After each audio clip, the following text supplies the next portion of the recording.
I would like to welcome everybody to our special Board of Education meeting today. We are going to go over our local control accountability plan. I would like to call the meeting to order, and I would ask Mr. Lee if he would lead us in the Pledge of Allegiance, please.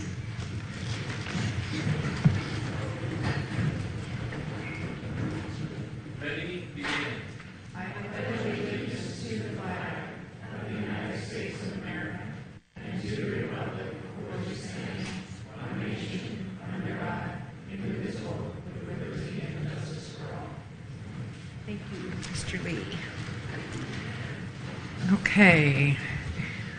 The first part of our meeting is dedicated to receiving public input on items not on the agenda. I have not received any speaker cards, so I'm assuming we don't have any speakers about anything not on the agenda.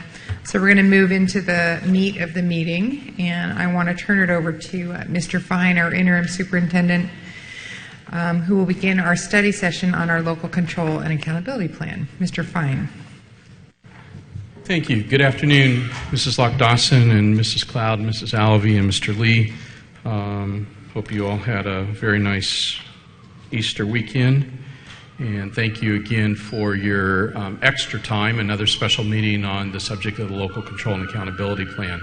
But I think we're starting to get some substance out there and starting to see some of the work come together. And so this meeting and hopefully our next one on the 5th, as we kind of deal with this, will be kind of exciting to see a lot of the pieces start to come together. Very familiar with our process chart, and where we're at right now, obviously, is in this area of drafting the 3-year plan. And we're working through the various elements associated to that. And remind you, I'll remind you of the format in just a second, but we've worked through this first part of it, and we're really spending the month of April on the drafting of the plan, with the plan to carry out the review period here in the month of May, and we'll cover that at the end of the meeting for you as well. So most of the folks sitting behind me are staff that have been involved in the drafting committee, and the list is before you, but real quick, if they can just stand, as I shared with the board over the week. They clearly can't hear. They can write, but they can't hear.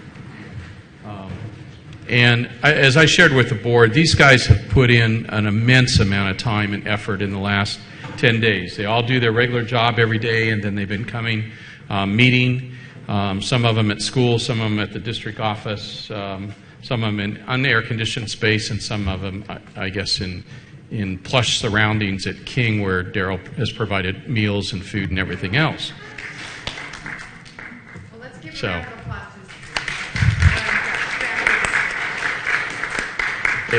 A subgroup from this group then took all of the input. Well, first, just as background, the drafting committee kind of broke up into subgroups to take topics that we heard from the board back on the 7th of April.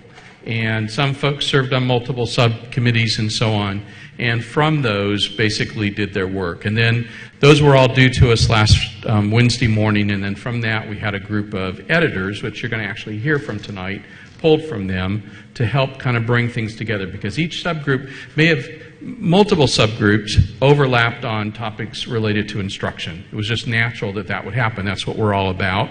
And so it was natural that would happen. So part of the editor's job was to bring those overlapping, in some case disparate things, and bring them together in some kind of meaningful form. And so they've spent many hours and many evenings working through that, and that's the result of the preliminary first draft that you have. I want to remind you of how we've organized everything to date. The first is we have the 8 priority areas that the state has set for us. And remember that those 8 areas are grouped into 3 topics. The first one's being conditions of learning, and that covers course access and basic services and Common Core state implementation of the Common Core state standards. And then as we listen to our stakeholder groups, recall that we ultimately identified 30 topics that we would kind of consolidate all of our stakeholder comments under. And so we laid those out around the 8 state areas. And you've seen that graphic before. It'll look more familiar here as I get the rest of it up there. Pupil outcomes cover student achievement and other student outcomes, and engagement then covers parent engagement, student engagement, and school climate. And you've seen this over and over again with these topics. And so we have followed our theme with respect to this mapping and this graphic as we now move into actually completing the state template. And so to give you a flavor of what it looks like now, still those conditions of learning. In this case, we're also overlaying the existing board goals, the 7 goals the board has already adopted, student achievement and other student outcomes as part of pupil outcomes, and then the same 3 areas of engagement and the relative board goals that do that. And so tonight, then we add to that basically the 7 needs that we've boiled things down. Because remember, everything we're going to do with regard to the LCAP from a state perspective and how it's organized is triggered by a need. A student need. And so the first need you're going to hear about is a rigorous, high-quality core curriculum. Prepared for college and career, healthy and ready to learn, prepared for kindergarten, safe and secure learning environment, engaged parents and community, and connected to school. And so those are the 7 themes that you're going to hear more about this evening, that we've taken all of the input we've received and your reflections on that input, kind of narrowed them down into these 7 needs. And then from each of these needs, as you're going to hear in just a few minutes, it goes out to goals that would help meet those needs, and then actions and services to help carry out those goals. And ultimately, when we're done, you will realize real quick that one goal, just because we labeled the goal under engaged parents and community, may in fact serve to help meet other needs as well. So the final document will have a lot of cross-referencing going back and forth. So a preview of those 7 needs that are contained in this initial first draft. And again, everything is around needs.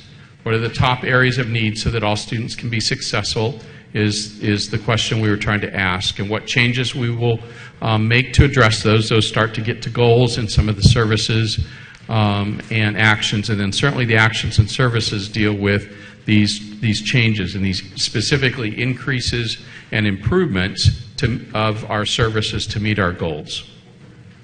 Tonight we're going to walk you through the needs. We've organized the presentation by need, and when we talk about the need, we're going to describe the goals that we've assigned to those, and then we're going to each presenter is going to give you some examples of actions and services. Not our intent to walk through all the details of actions and services. You have what we've worked on so far. You know from my earlier communication that it's the actions and services that we have more work to do on for sure, and based on your reaction tonight, may have more work to do on goals and even more work to do on needs. But certainly actions and services require more of our time and energy. And so with that, need number 1, all RUSD students need to be provided with a rigorous, high-quality core curriculum. And I'm going to turn that over to Kaisha Holmes, and she's going to begin that process of walking you through that need. Mr. Fine, I neglected to mention as well, Mr. Hunt is on a very long planned vacation visiting his daughter in England, so he won't be joining us tonight, and I apologize for not mentioning that earlier, so he sends his regrets. Thank you. Okay, Ms. Holmes. Hi, thank you.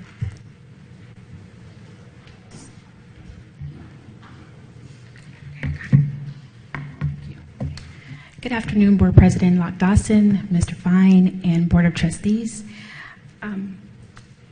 I stand along with Mrs. Parker here in a minute to talk about the needs related to need area 1. And that specific goal is, of course, to provide a rigorous and high-quality instructional program to all students.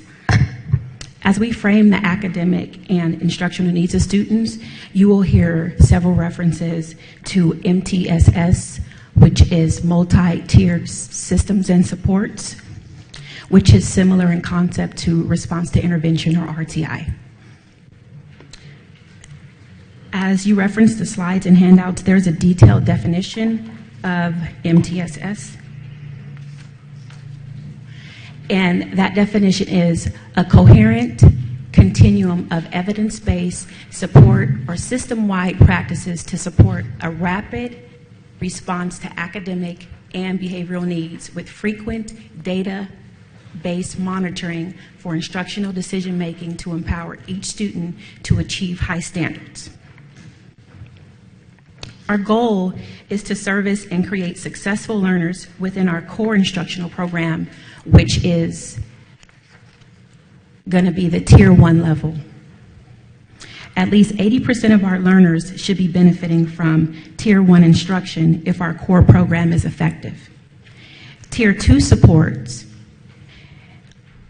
are provided to students who require supplemental support to the core program. This level of support is very focused and is often done in small groups or pull-out models and focuses on increasing academic exposure, building skills, and recouping skills that are essential to learner progress in the core program.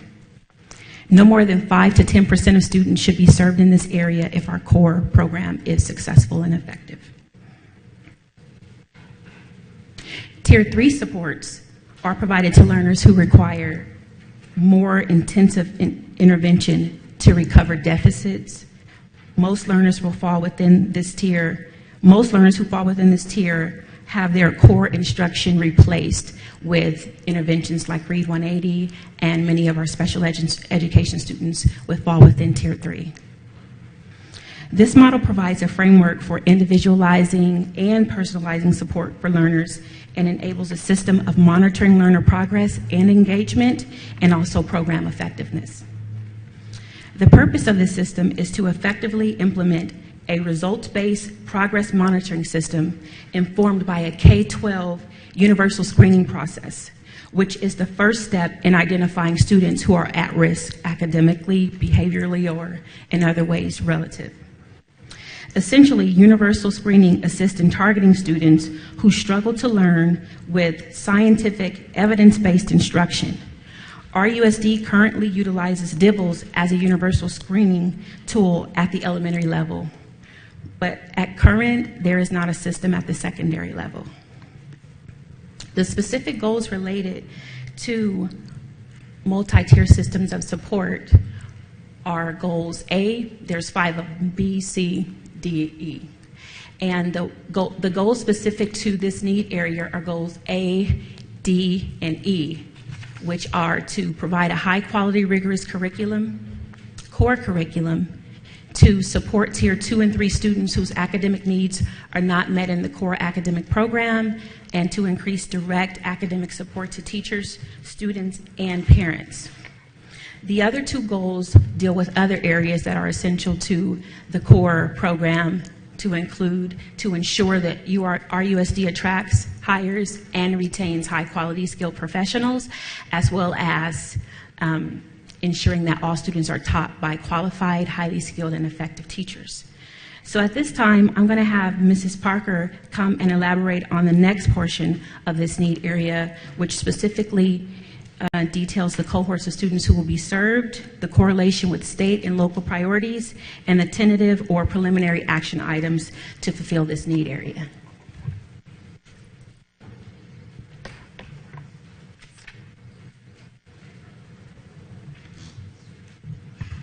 Good afternoon, President Locke Dawson, Mr. Fine, Interim Superintendent Mr. Fine, members of the board. The needs and goals presented by Dr. Holmes represent a significant portion of the work of the Riverside Unified School District. These goals apply to all of our students and also to specific subgroups of students that are identified in the LCAP process. Specifically, students who are limited income, English learners, foster youth, students with disabilities, and subgroups of students who are underperforming. We recognize that not only must all students learn and meet the Common Core state standards, but the achievement gaps that exist must be eliminated. The identified actions that I'll be providing you with some examples of stem from the LCAP process, the stakeholder input process, and also the input from professionals within our USD and from established research-based practices. Specific metrics to monitor progress will be added as will expenditures and a complete list of corresponding state and local priorities. The actions that correspond to these goals fall basically into 5 categories. We have curriculum and materials, instructional-based research practices, professional development, monitoring tools, and staffing. So the actions that I'll be referring to come from the document that I believe you were sent over the weekend, and I'm certainly not going to go through all of them, but merely give you a few examples that correspond to the goals that are listed. So under Goal A, provide a high-quality, rigorous core curriculum. At the beginning there on page 1, you see the implementation of a Common Core state standards instructional program in ELA, ELD, literacy, math, and other content areas, again, that addresses the needs of all students and that closes the achievement gap. Another action step is to ensure that English learners are provided with a rigorous English language development program that enables all English learners to reclassify as fluent English proficient within 5 years of U.S. entry. And another example of an action step is to provide teachers with materials needed to implement the Common Core state standards. I'm going to avail myself of the water. Yes, please do. Can I ask just about organization? When you're talking about this, are you referring the plan back here? Or is everything that you're saying in the plan? Everything that I'm mentioning is under the actions section, and it falls within the area dedicated to Need 1. Okay. So, as is the case that Mr. Fine explained, we have work to do, and part of it is organizational. But you will find as you look for specific goals, you will see them listed under actions, all connected with need number 1. Okay, thank you. And Ellen, before you continue, just to remind the board, when you see the final product, it won't look quite like this, because the template we kind of crafted when we realized we were getting hung up on just the flow of things is really a combination of the state Section 2 and Section 3 template. We kind of blended those two together so that it flowed a little nicer. It made more sense to us. We know that we can't leave it that way. We have to get it back to the state format. But during the development process, we needed a tool that we were a little bit more comfortable with. And so that's what we've done. And then the one other thing to share with you as we think ahead to sharing this with our community in May, although the final template will certainly be available, and we would post and have available, it's our intent to pull out all the nuggets from it, the needs, the goals, and the nuggets and the actions, and put those into a more simplified presentation, because there's no way our community is going to work through some of this detail and have it make sense to them. So everything that the speakers are going to refer to when they talk about examples are in the document that you have, in the template that you have under actions. Just know when you see the final product, it'll even look a little different, simply because the state starts to break these things apart. Before you go on, Mrs. Parker, Mrs. Allaby has a question. That was actually my question, whether or not the public was going to get a simplified, parent-friendly version. Okay. Thank you.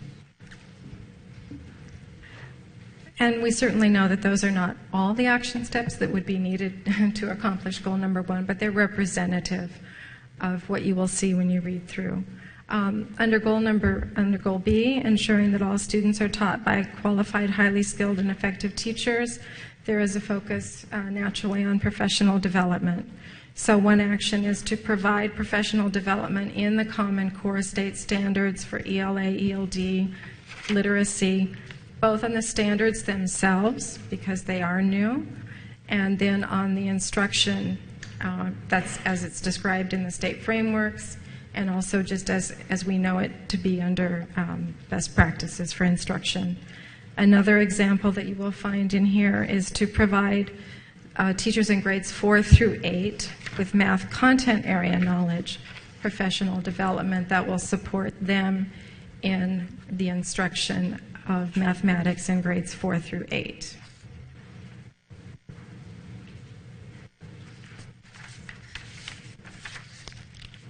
For Goal C, ensure that our USD attracts, hires, and retains high-quality skilled professionals. You will see here in the plan the action of ensuring that all salaries in our USD are competitive with our peer districts, and also to ensure that our USD is participating in wide-scale recruitment activities. And again, that's certainly not all of it, but representative. For Goal D, support Tier 2 and Tier 3 students whose academic needs are not met in the core academic program. A major action step is to develop and implement a multi-tiered system of support, MTSS, at the district and site levels that addresses the needs of all students and student subgroups. Another action step is to research universal screening tools and Tier 2 strategic intervention materials and curriculum for grades 3 through 12 that best supports Common Core state standards. And there is a similar screening and Tier 2 materials action step also for mathematics in that area. Continuing with Goal D, an action step that we talked about quite a bit is to provide the Tier 3 intensive reading interventions with fidelity, and at elementary and middle school levels and 9th grade and high school. That at the moment is Read 180. So under that action step is actually a little bit more specific, to hire 1.0 FTE per elementary site for Tier 3 interventions. So that's hiring a person per elementary site to implement that Level 3 intervention.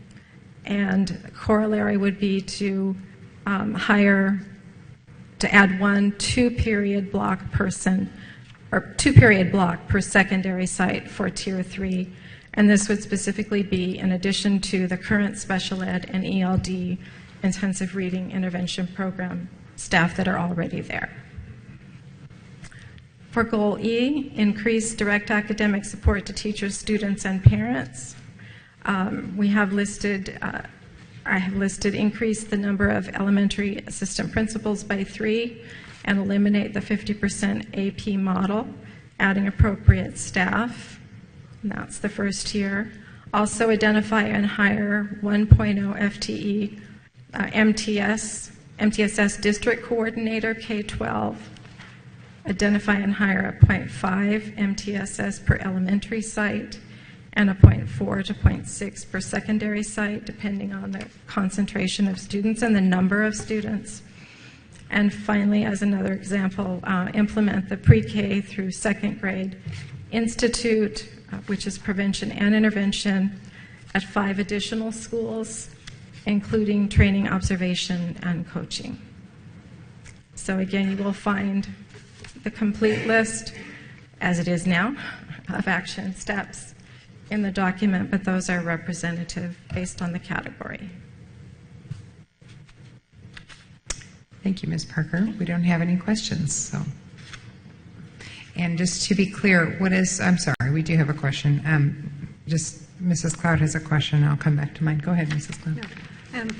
Actually, I've been sitting here thinking if I should ask it, but I'm going to be bold and ask the question.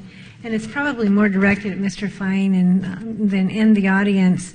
I realize that we've been in this process for a few years now from West Ed and all of that, and it's state mandated, and we have to go through this. But as I'm looking at it, a lot of this is just common sense. And could we not have come up with some of this without outside direction, or would we have? Could we have? Because it's very time consuming, I know, for all of you. It's one more thing to do. So that's really my question. I know it's mandated, so just give me a brief answer. Couldn't we have come up with this on our own?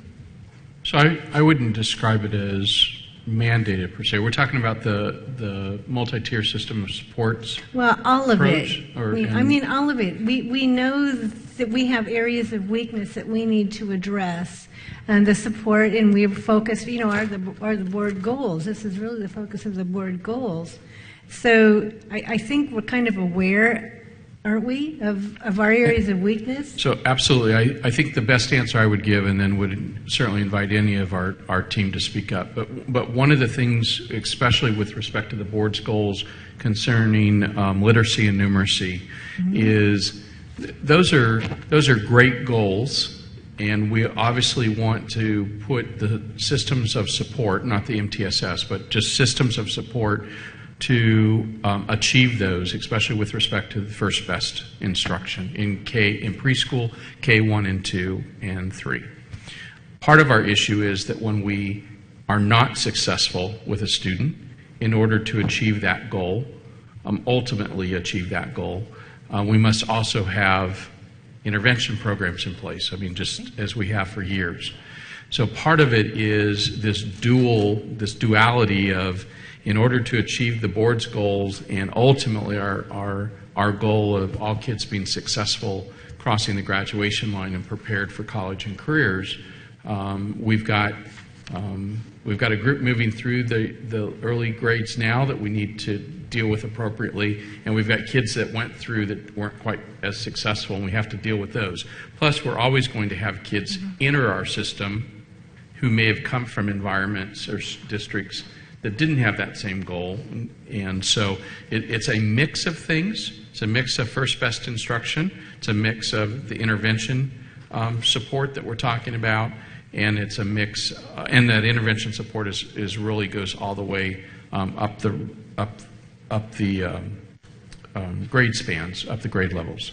And so, yes, it's common sense, and I don't know that we've, other than kind of going with the flow, and you know this business, the flow, the wind kind of blows different ways all the time, and if you stay at it long enough, we come back to the same miles per hour and knots in the same direction every few years.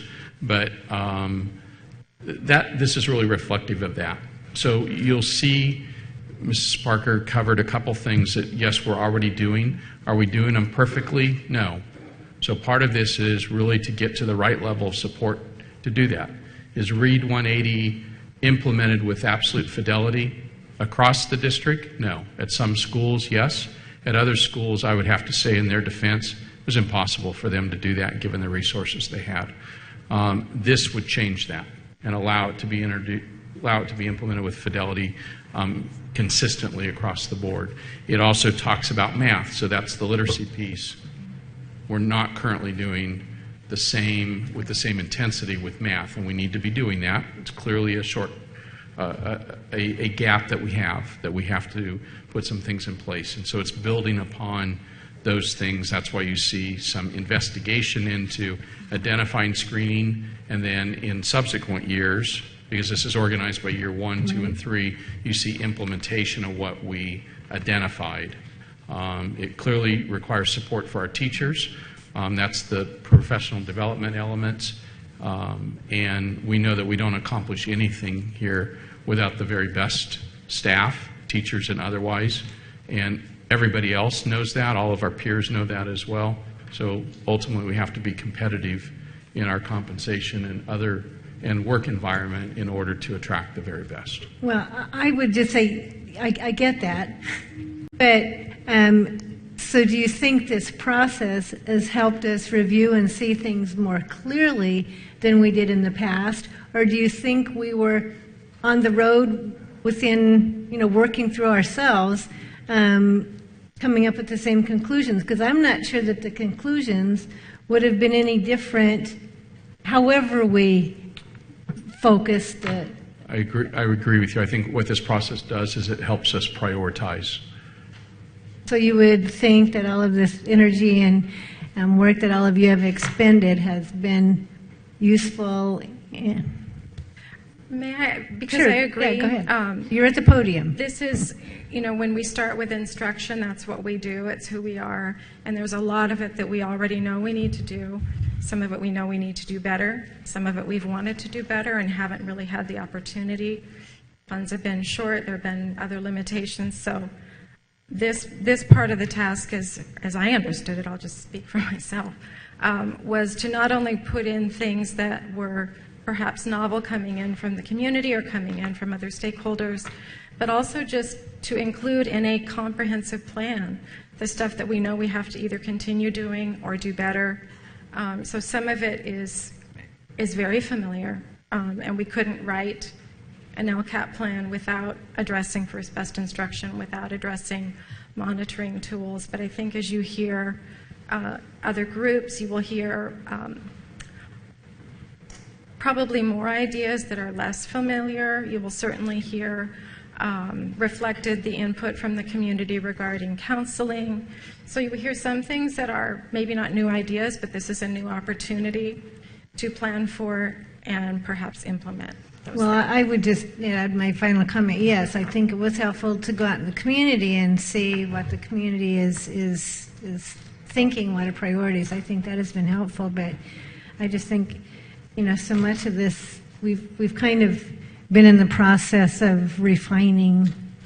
And I think Mrs. Parker makes a great point, and that is for this need number one, which is our core business, you're going to see less novelty here and less new than you will in some of the other areas. Because it is our core business. We've been very focused on it with Bill and Judy's leadership and the leadership of our instructional leaders at the school sites, the principals. This helps, though, prioritize it clearly as a priority, though, for resources. Right. Examples of the RE 180, examples of a similar replacement or intervention program for math and so on. Well, I think it helps the community understand Yes. that as well. So, and I was focused on, yes, the instruction part. So thank you. Thank you, Mrs. Cloud. We have a couple additional questions. Mr. Lee? Yeah, I have a couple questions.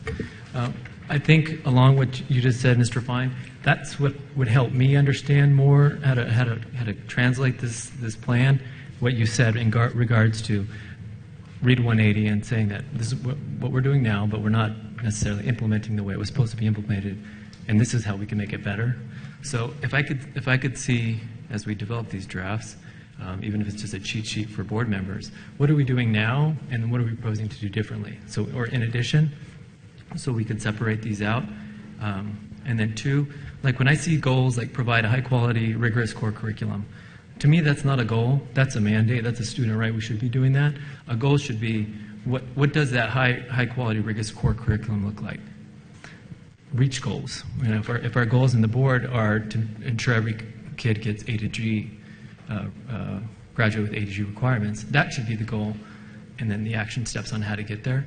But I think when you have a general goal, especially or an action step like hire high quality skilled teachers, I hope we're already doing that. So some of these things, like Mrs. Cloud mentioned, I don't know if common sense is necessarily the best term to use, but it is. I mean, those are things we're already doing and that we're expected to do. So I would like to see just a little bit more clarity as this plan develops more, and to have it separated. It's color-coded or a different column. What are we doing now? What do we propose to do differently? So we can see I think the whole idea of getting local control over funding is to try to do things, take a different approach, and not be handcuffed to what the state requires us to do. So I would like to see that. And then I have a question under the expenditures. It says expenditures Common Core grant. So is that the grant, that $8 million that we have already allocated? So all of these things that we are proposing as actions are covered under that money that we already allocated? So that's really, there's kind of a note to ourselves. That's the beginning. That actually only deals with that one action item, which is implement the Common Core in year one. When we get to it in year two, when it right now is not funded in year two, except by our local resources. So that one-time state grant certainly helps us get started in year one, but we'll have to take it on ourselves in subsequent years, and you'll see that further developed when we get to year two and so on. That particular note was just really there to remind us of that. But yes, it's only for that one action. When we start to get further down into some of the other example services and actions, no, that grant's not applicable. We just haven't gotten that far to identify that. And Mr. Lee, completely understand your point, and maybe I can help with just why it's fresh, this one example. If you go to page 4, At the top of page 4, it starts, is the idea of implementing Read 180 with quality and fidelity, and so it says staff 1 FTE per elementary school. So that would be completely new. Some of our schools have dedicated their own money to staff at the school, and others don't have that money to staff. So this would be basically including this in our, for lack of a better term, our core base program, our base program that we give to everybody. We would staff each elementary school with 1 FTE to be focused on this activity, and then it goes on down the road. So that is 100%, that would be 100% new. Today that's done in a supplementary way, not as a base program way. But we hear you very clearly about highlighting the differences from today to tomorrow, and we will figure out a way to do that. And in regards to those goals, do you see where I'm coming from? Or am I off Absolutely. base? Am I not making sense about why the goals are slightly concerning for me? Well, so what I would ask you to do is hold on to that till we get to a few more needs and goals and see. The instructional goal here actually was our most difficult one to kind of put together, even it's the one we're the most familiar with. I think in part because of that. And so let's see if we can't address that as we get further. We may need to come back to this need number 1 and kind of rehash that a little bit. But it is about, our core instructional activity is about providing quality core instruction to every kid, and have our students be successful with that. So it is really, in some respects, that basic. But we certainly do things like address A through G and so on, but they are in other need areas that we chose to do that. I mean, just like looking at goal A, provide a high-quality, rigorous core curriculum. I already said, well, that should be the student right in a mandate, when I think it already is. But then you look at goal E, increase direct academic support to teachers, students, and parents. To me, that's more of a goal, because you're making a change. You see what I'm saying, the difference? Yeah, There's absolutely. a difference. It's yeah. Absolutely. I see that. Mrs. Alavi. Well, Mr. Lee did ask a lot of my same questions, so thank you for that. Because this is a funding plan, I guess I'm confused because I was looking through it and I was thinking that we were hiring about, well, dozens of people. And I was thinking, is this plan, how is this going to be aligned to what we can actually afford? So that's the piece when we come back to you. That is our incomplete, one of our big incomplete pieces. Okay. I don't know that we would necessarily drop things off, but we may change some activities from year 1 to year 2 to year 3, those kinds of moves when we get all said and done. But fleshing out the exact details so that we can actually put a price to it is a task that we have yet to finish this week. And certainly will be reflective when you see this again. We will have that, including identifying any resources, whether those are LCFF resources or those are, in some cases, potentially still federal programs. So some of the PD that's in here, professional development that's in here, can be paid for with some federal funds, as an example. Some of it's being paid for with one-time. That piece is still missing. We have that to flesh So out, when and in part because some levels of detail are still missing. So this expenditure column, can you explain to me what that is exactly? Then? Ultimately, we'll have a number in it. Oh, ultimately, that's where that will be. Okay. Have a number in it. Okay. Mrs. Cloud? Can I just follow up on that? How do we know we can afford all the things we're putting in actions? I mean, how do we know after we get to the end of this and we say hire this and hire that and we can't do that? Do you think in the future then, if we can't do it now, that'll be a priority in the future? So, Mrs. Cloud, you'll recall that actually was Mr. Lee's whole point at our last meeting, that Yes. that was very important to him, and completely Yes. agree. We just need a few more hours to be able to flesh out some of the details so we can actually assign the right dollars. I personally think there's more on here in year 1 than we have resources for. And there's probably more on here in year 2 than we have resources resources for. By the time we get out to year 3 and then in a rolling plan, a year 4 and 5, I think we'll start to have resources to do that. So the fine-tuning of this will be what falls in year 1 versus year 2 versus year 3 and so on. I don't know that from where we're at today, unless you guys tell us that what's here makes no sense at all, that we would be talking about dropping items per se. They're probably more timing issues about when we can do it based on available resources. Yes, I got that. But as I'm looking at this, I'm just thinking in my head, adding up to a lot of personnel changes that, or additions, I should say. So, thank you. Well, I do know, just in my other job too, is developing budgets for things. You got to start somewhere. And I think identifying our needs and then where our shortfalls are, which seems like that was the exercise you went through, was where are you missing the personnel, where are you missing the resources. So here's what's missing, and I think that's what Mr. Lee was getting at too.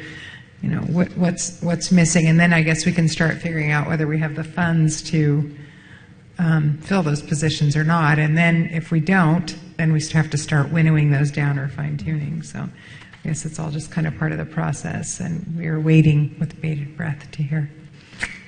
All right. Ms. Parker, I think you're off the hot seat. Okay. Thank you very much.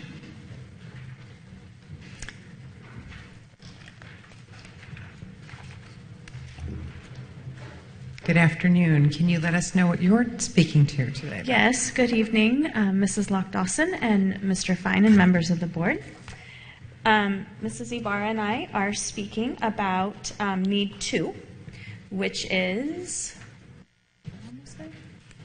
all RUSD students need to graduate high school prepared for college and career. And we also have a series of goals and actions, some examples of actions that we will be speaking about as well.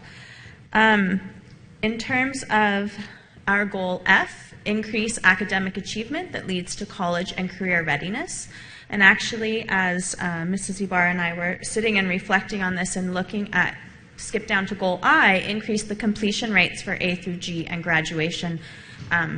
That's one of the things we'll be doing in drafting. We probably need to move that up so that they're together because they correlate very well.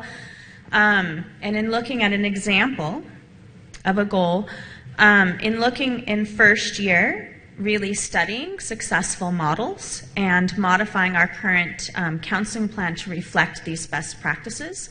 And in the next 2 areas that we'll be talking about, that is a general theme in terms of really studying best practices and developing those practices in RUSD, and then an implementation of year 2 and refining in year 3.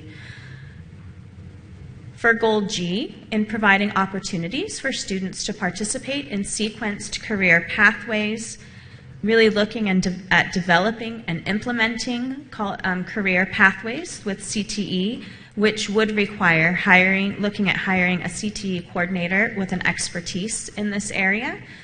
It is a very complicated area.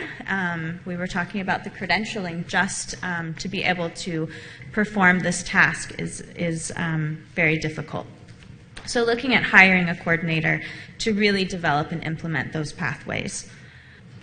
Looking at goal H, providing quality opportunities for students and families to choose their educational path, dealing with our schools of choice in RUSD. So looking at exploring and developing, as an example of an action, programs of choice that address the needs of all students and close the achievement gap, specifically also for our target students of English learners, our foster youth, limited income, and other at-risk students and students with disabilities, and removing the barriers for all of our populations and students to be able to access our schools of choice. An area that we still need to flesh out is our idea of AVID and Puente, our IB programs, our middle year programs. Those speak to both schools of choice as well as college and career readiness. So this is an area we know as a working group that we still need to work on the details of how that fits in, and just simply, as Mr. Fine alluded to, ran out of hours in the day on Friday to get that finished and completed to you. And then we have another component to what we were looking at in terms of counseling, which Mrs. Ibarra will start with.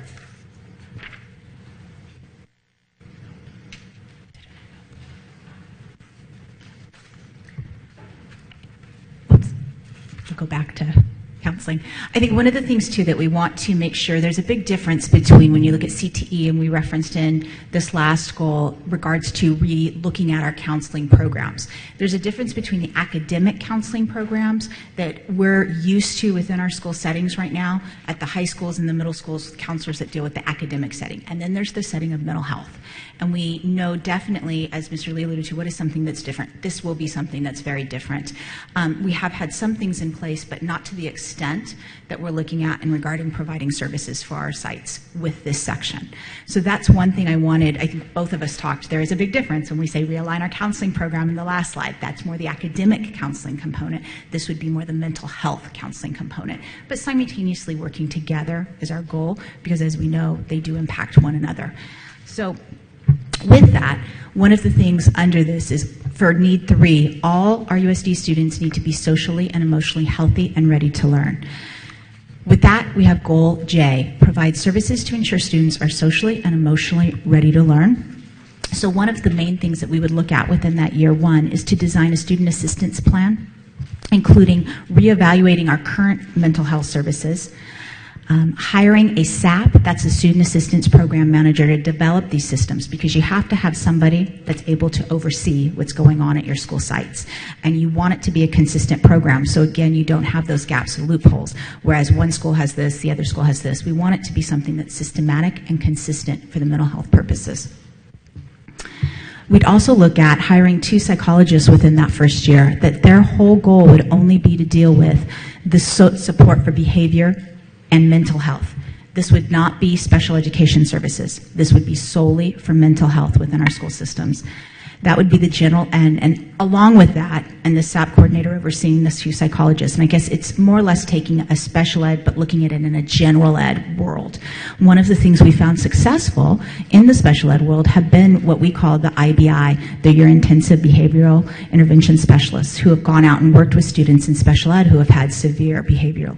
So one of the things we would like is to add that to the general ed mental health world, and have those assistants working with the psychologists who are there working at the school sites to develop plans. And this is year 1.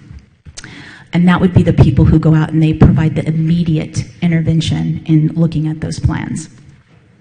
So that is kind of an example. There's a lot that goes on. That's year 1. And it seems simple, but it's not, because we have to reevaluate. And I know in Riverside Unified, we haven't had in a while a real true mental health piece that we have sent out that hasn't dealt with the special ed for the general ed world. So that was one way we looked at it, and we did go and look at some different programs. There's different programs within Corona at Santiago. There's also a program in Palm Springs that is very K-12 inclusive, and it's an excellent program that also deals with educating and working with our families. So example would be then year 2, looking at bringing in some licensed social workers to be able to meet the needs, and not one for every school, not even one, but enough to be able to provide services and resources to our schools when they call and they need that immediate support. So that's kind of looking at our goal number 3. So I don't know if there's any questions regarding that. We have a couple of questions. Mrs. Allaby? Early on, when you're advocating for more choice programs, what kind of programs does that mean?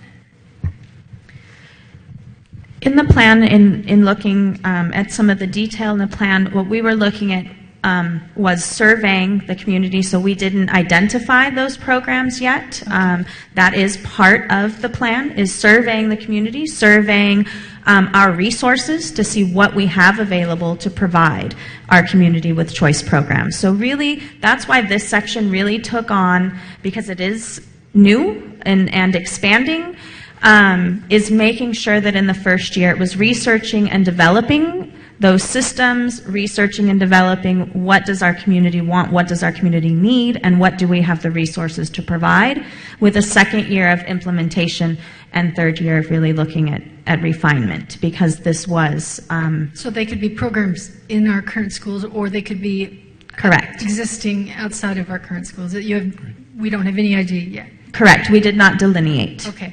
We Part were of it not is- prepared to do that yet. Part of it is access as well, ensuring that our disadvantaged kids have access to those same programs is part of that evaluation. Because today, schools of choice, because they're transfers, you don't get transportation.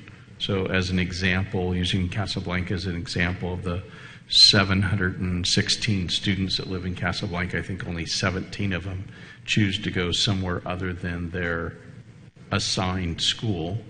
In part, that could be a reflection that they don't have access to some choices because of family limitations on transportation or what have you. And so part of it isn't starting over. Part of it is replicating what we're doing, but in strategic locations so that we ensure there's access. Okay. Thank you. Mrs. Cloud? I have a question about the SAP director or manager and PPS. How does that intersect, or does it? Because PPS director kind of does those sorts of things, at least they have in the past, right? They have, but currently the system that we have in place is a dual role with special Right. education and pupil services. Right. So it would be more or less looking at how do you refine, separate to be able to provide the support needed for our school sites. That was my question. That was something I had a discussion about the other day. Okay. Thank you. But you wouldn't call it PPS anymore. You would. No, you're looking at more of, and that's what we talked about, changing a culture of our mentality of how we look at even the counseling role. Historically, we've always looked at it as an academic base. They're there to write letters of rec, but refining it to be more of that mental health. And then about the boundaries and the whole choice program that's come under that too. So are you Yes. looking at separating? That's to be determined, but that Okay. is one of the things that was a conversation. And I think choice, going back also to kind of give an example, like Mrs. Alavi asked, is a choice program that is very successful that we know is dual immersion. But being able, as Mr. Fine said, looking at the Longfellow population, if you remember that night, that was something they expressed.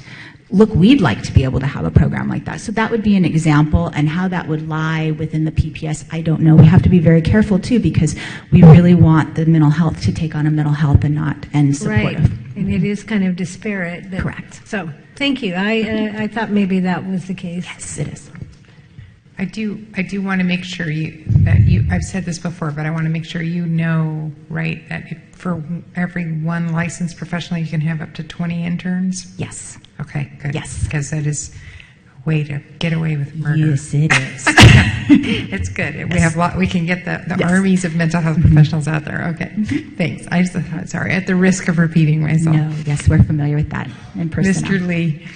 Well, I'm going to repeat myself too. In regards to these goals, again, I just would like to see some specificity, because what does increased academic achievement look like? Is that dropout rate? Is that college going rate? Is that A through G? I mean, it's easy to say. I mean, if one more kid graduates next year, then we increased academic achievement. So I'd like to know what exactly that means. And there's just some inconsistency in just the way these are written. Again, I understand it's a first draft, but as we develop them, like increased completion rates for A through G in graduation, that's a little bit more specific, but I wasn't on the board when these goals were constructed, but I believe there is a timetable for certain benchmarks on what population of this what student population is supposed to graduate with A through G. And then again, like provide quality opportunities for students and families to choose their educational path. We already do that, so I mean, theoretically, you could say, check, goal, we already met it. So I'm just seeing some specificity in what these goals. And there's actually a section in terms of goals in the LCAP when we start out with overarching goals. And we are tasked, and we're not at that point, same as expenditures, and you'll see what's blank as progress indicators on your I guess I'll call it RUSD template, where we will be refining and narrowing those goals, Mr. Lee, in terms of putting quantitative values to what is our baseline? What percentage will we be increasing that the first year? What percentage the second year? And looking at those metrics. And that is our next step, is looking and identifying. We've already done some pre-work with that, but they're not all here. In terms of identifying those metrics, and Dan Patterson's done a wonderful job with giving us baseline data for that. And so in looking at the goals and the actions, putting that together, the next step is, okay, now what is reasonable in the first year, what is reasonable in the second year, to make the quantifiable goals and then the progress indicators. Okay, good. That's what I'd like to see. Thanks. Thank you, Mr. Lee. I have one other question. We didn't really talk about the, we spent a good deal of time talking about the mental health counseling and emotional counseling, but going back to the academic counseling, I must have heard within the past week 3 different individuals from around our area on the radio, national television, talk about how our counselors are now doing work that was done by other people that assisted them, things like administering tests, and so they can't get to the business of actually doing their academic counseling. Did you all talk about that? Absolutely. And can you speak to that for just briefly for me? We talked about that a lot. The challenge is really identifying the best practices in looking at, we know that the way that we're providing services to students and families currently is not enough, and it's not as direct as it needs to be. Specifically the example that you've given. So our task the first year is to really look at what will that look like, and what are the resources necessary in order to make sure that we have direct services to students. Looking at varying hours, looking at guidance, college and career, looking at setting up counseling a little bit differently versus students A through G go to this person, students H through whatever go to this person. So all of that, it's a huge task. We were not comfortable putting right now for today what that will look like, nor necessarily by May 5th. So really what we put down was really we'll almost need this study group to continue to look at those models. We did try to go and visit different sites and different models, and there just simply wasn't enough time. And our philosophy was, rather than adding the people and trying to do something that would not meet the needs, would be a disservice to our students, and then needing to undo it. So taking the approach, Read 180 comes up quite a bit. But in terms of making sure that we are doing it, doing our work systematically and with fidelity from the start, and that we have the resources to do it right from the start, which means really researching and developing a good systematic plan in coordination with our student assistance program. And we think the two will be able to support each other very well. And I'm assuming Mr. Perez was involved in helping you identify the things that counselors do. Did you have other counselors helping, or? This subgroup was Mr. Hansen and Mrs. Rosa and Mrs. Ibarra, myself, and Margie, Mrs. Jacobson. Okay. There's Did I no miss counselors anybody? in there, right? That's no counselors. We also went out and spoke to counselors. For instance, I spoke to school psychologists. Jorge spoke to counselors. I know that Daryl spoke to his counselors. And also, I'm sorry, Kaisha, Dr. Holmes was also on this. And Mr. Perez, you've done counseling in the past, correct? So you have sort of an eye for that. I'm sorry, I don't mean to take up so much time. I just know this is a really, really big issue for our district, and I want to make sure we're getting it correct in what our needs are and where we're falling short, and how we can do things differently. That was exactly our goal, and rather than continue to perpetuate what we have been doing and write a plan of what we've been doing and adding more resources without the plan and the systematic differences that you're speaking to, we really wanted to make sure the first year that we explored that so that we are doing it differently to meet our students' needs. Okay, thank you. Thank you. Appreciate all your work. Thank you. Mrs. Cowder is up now for, I'm doing Need 4. okay, which is, let's see, Mrs. Lock-Dawson, Mr. Fine, members of the board. Need 4 has to do with all our USD students need to be socially and academically prepared for success in kindergarten and beyond. We certainly heard lots of parents' comments. I went to almost all of the parent engagement, community engagement sessions, and this came up on multiple times. And you yourselves have expressed that need in your board goal 1, which is literacy by 3rd. And last week, or 2 weeks ago, I don't know, remember when it was, maybe last Monday when you talked about your priorities. So in this session, what I want you to do is turn to page 17 in your materials. And I kind of want to walk you through this. The need I just stated for you, the metric is how we would measure it, and I'm going to talk a little bit about the progress indicators later on. The goal that goes along with this need is to provide increased and expanded high-quality preschool programs for our USD students. So that's the goal. And our actions in year 1, we would provide 12 days of professional development, including our preschool teachers being involved in not only our K1 or K2 institute, but a preschool institute. So they would get some of that training too. And then our preschool director, Joe, would increase his support, monitoring, and coaching of the teachers. We have preschool funding that would do that. If you look on expenditures, preschool funding would pay for that professional development. The second thing is that an action would be we would hire a early childhood services specialist, and that person would really focus on, it would be a classified manager that would really focus on compliance, attendance, mental health referrals, parent education, and those types of things, so that our coordinator, who is an instructional leader, could really focus in on increasing the quality of our instructional program in our preschools. So it's an expanded service and a more focused service that we would be providing. Our third action would be to research having a DLI preschool for implementation in 15-16. So we would look to see the need for that. There's lots of, it's easy to say we'll just do one, but there's lots of things. What kind of teacher? Would it be a traditional preschool teacher? Would it be how would we do that? Where in the area, in the in our neighborhoods, does it make sense to have a DLI preschool? And all of those kinds of things. So we would research what that would look like for implementation in 15-16 as appropriate.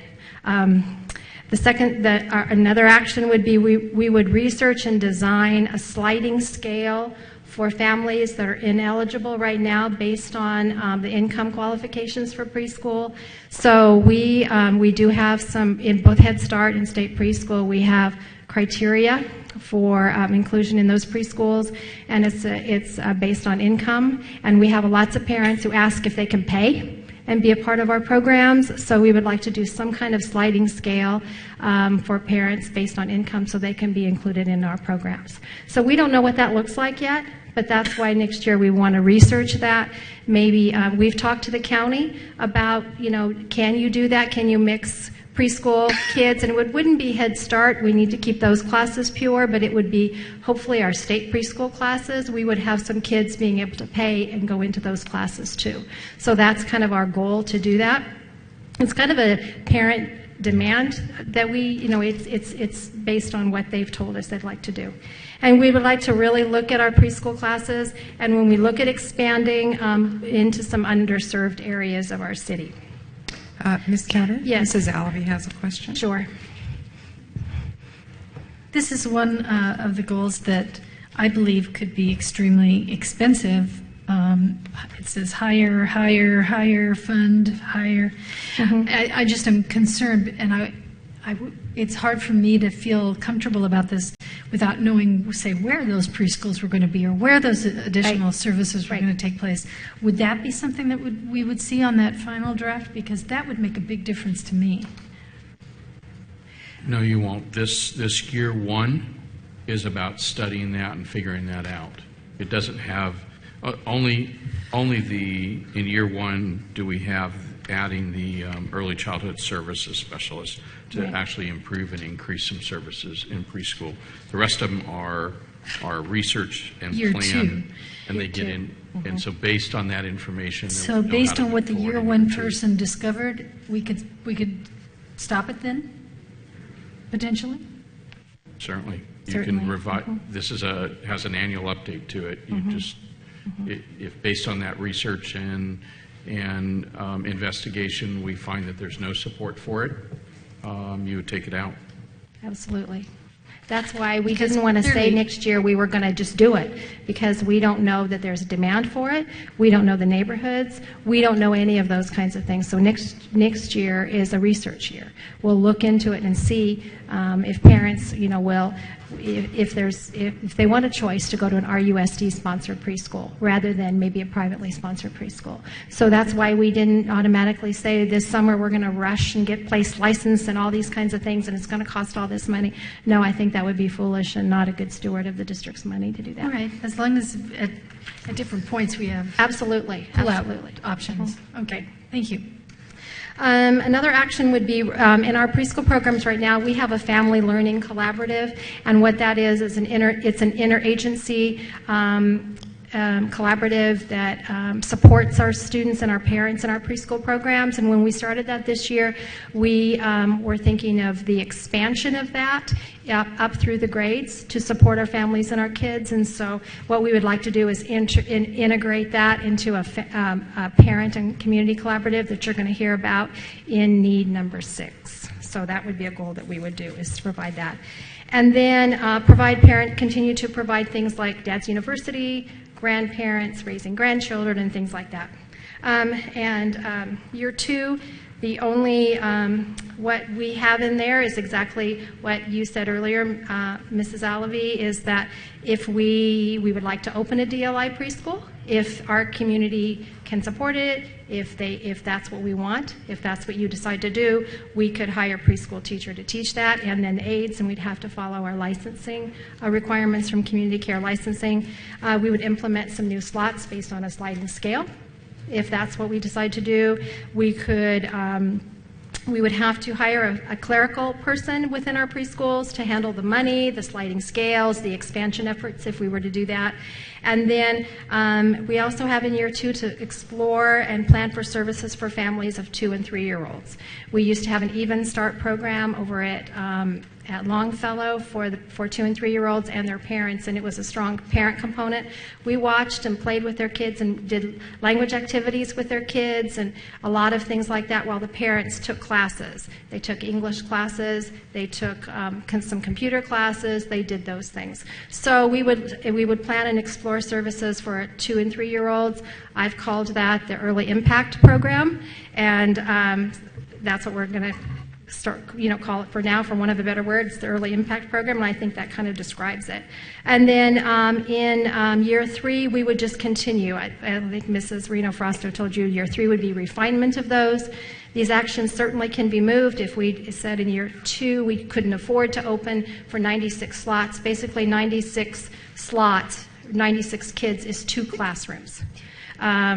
Teachers in preschool have 24 kids in the morning, 24 in the afternoon, which is 48 kids. 2 classrooms is 96. So if you want to fold DLI into one of those classrooms, that's so we've made it flexible enough that you could do that in this plan.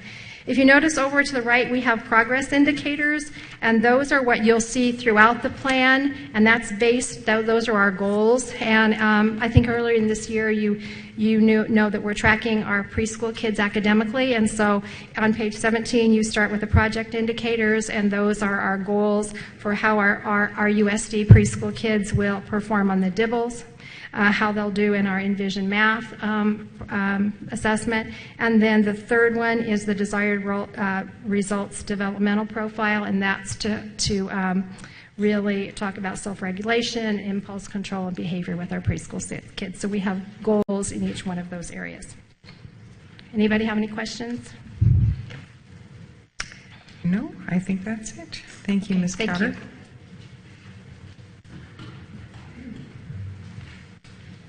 Good afternoon, Dr. Lewis.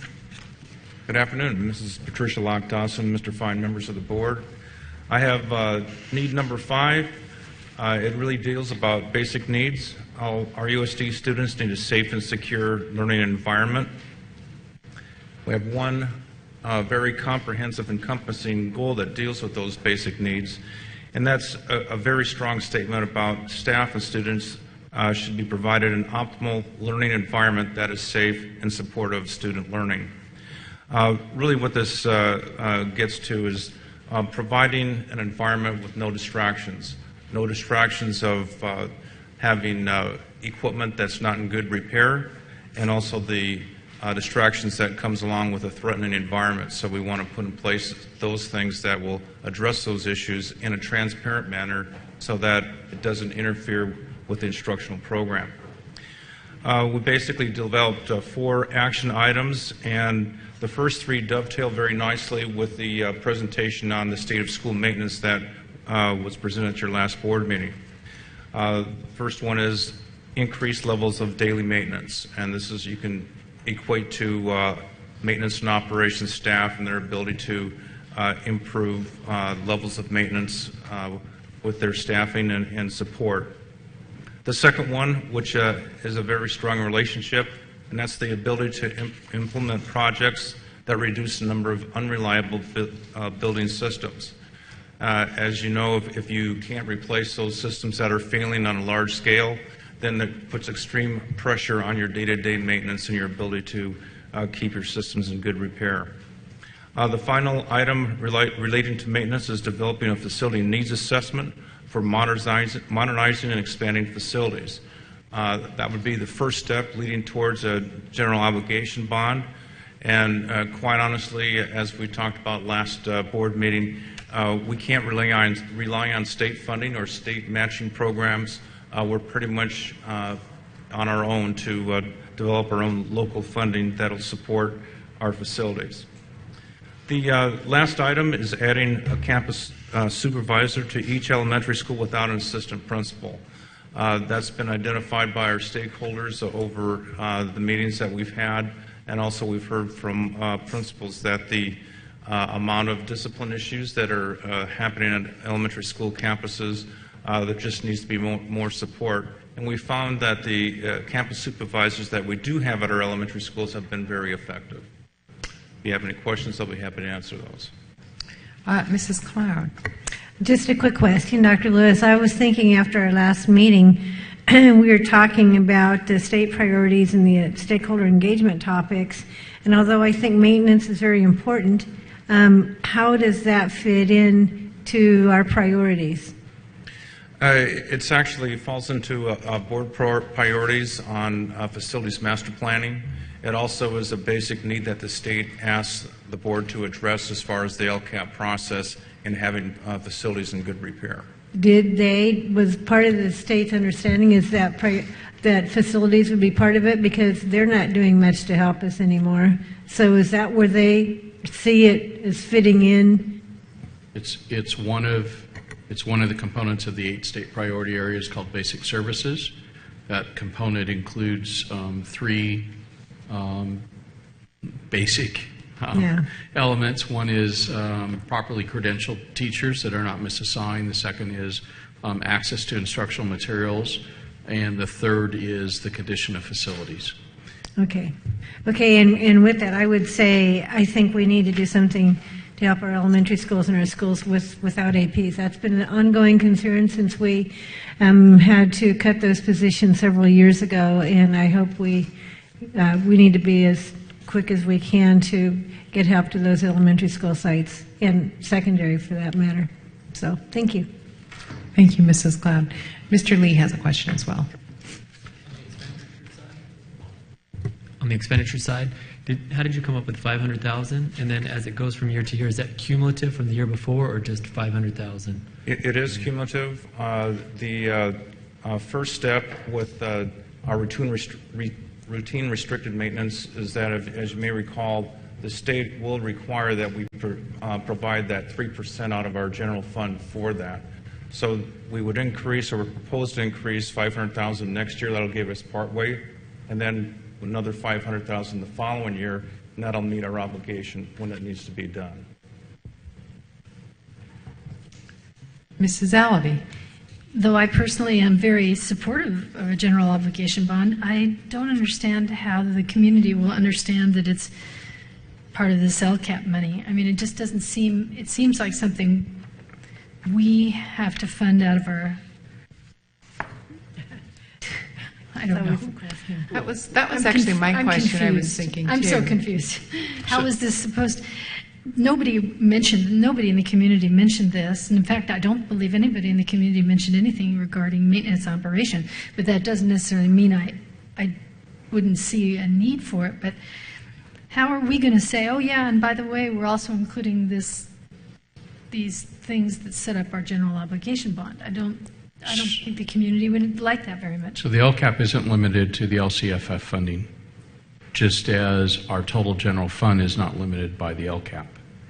Nowhere in here do we talk about the 2,200 teachers that we already have on board and their instructional load each and every day, as an example. Nowhere in here do we talk about principals, as an example. So 100% of our budget is not addressed in the LCAP, and the LCAP is not a one-for-one relationship just to LCFF. So as an example for that item, to develop that needs assessment, we would propose funding that we already have on hand to do that, that's capital in nature, because it's planning for a capital event.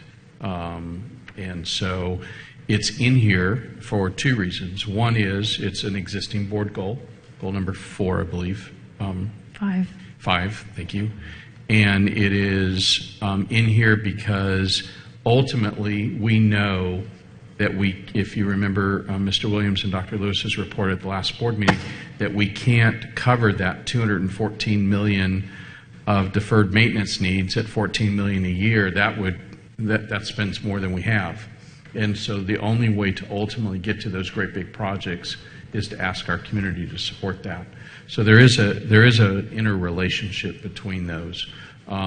If we fail at doing that, then we will have a LCAP problem, a compliance problem on the condition of our facilities over under the eight state priority areas with respect to basic services, because we know that over time, and time is marching quickly, that we won't be able to meet all those needs without a bond program unless we simply dedicate our entire our entire growth in our unrestricted general fund to that purpose. It's too great. Okay. That actually brought up, while Mrs. Cloud was talking, I was thinking, was that sort of the intent of the legislature or the governor, that for programs that they were doing away with or that were no longer this has come up, I think it was the adult ed thing too, right? Is this supposed to be folded into, are there other things that we're, my question being that the intention was for us to handle it now through our LCAP and our budgets. Are there other things that we should be aware of? Two huge examples, and you're very familiar with both of them. One is implementation of Common Core. The extra money they gave us was meant to be one time. I do think we'll get another bite at that apple. I don't know that we'll get it this year for next year, but maybe next year for the following year. It's not by coincidence that is one of the 8 state priority areas, because they're putting that burden back on us. And so when that one-time implementation funds go out, we know it's not a one-time expense, it's a continuing expense, and they're putting that ongoing element of it back on us locally. The other is deferred maintenance. Deferred maintenance was one of the 69 categorical programs that were eliminated, and the money the state was putting into that at one time was rolled into LCFF, which is why one of the 8 state priority areas is basic services, and specifically within that, condition of facilities. Okay, thank you. We have one more question. Mr. Lee, back to you, please. Following Mrs. Allaby's comments regarding the public's perception of the bond and using local funds, even if that was the intention, just like we don't mention principals and teachers in this plan, is it necessary to mention the bond in the plan and maybe just reference the need for a facilities assessment? We can certainly take reference to a bond out and limit it to the master plan and the assessment. I mean, there's nothing wrong with that, except that simply doing the plan will just identify needs that we're not saying how we would address. So our reason for including the bond is to say ultimately how we would address the needs that are identified. So that was the connection. You're absolutely right. We wouldn't be using any of these funds for a bond. It is to set us up to have that new stream of revenue from a bond to meet the needs. So we'll go back and look at that and see if that's need to work through that a little bit. Thank you, Mr. Fine. Thank you, Dr. Lewis. Need number 6. Mrs. Cowder's back up. We're on page 22 in your materials, and I'm reviewing need 6, which is all students, need parent and community engagement to improve short and long-term outcomes. And the goal to increase quality community and parent communication and engagement and collaboration in support of student success. So on your paper, you'll see I have a link to some research, and that's from the National Network of Partnership Schools at Johns Hopkins University, and they have a center for on school and family and community partnerships, and there's lots of research there about the 6 elements of community and parent partnerships with schools, and a lot of things that are current Title I.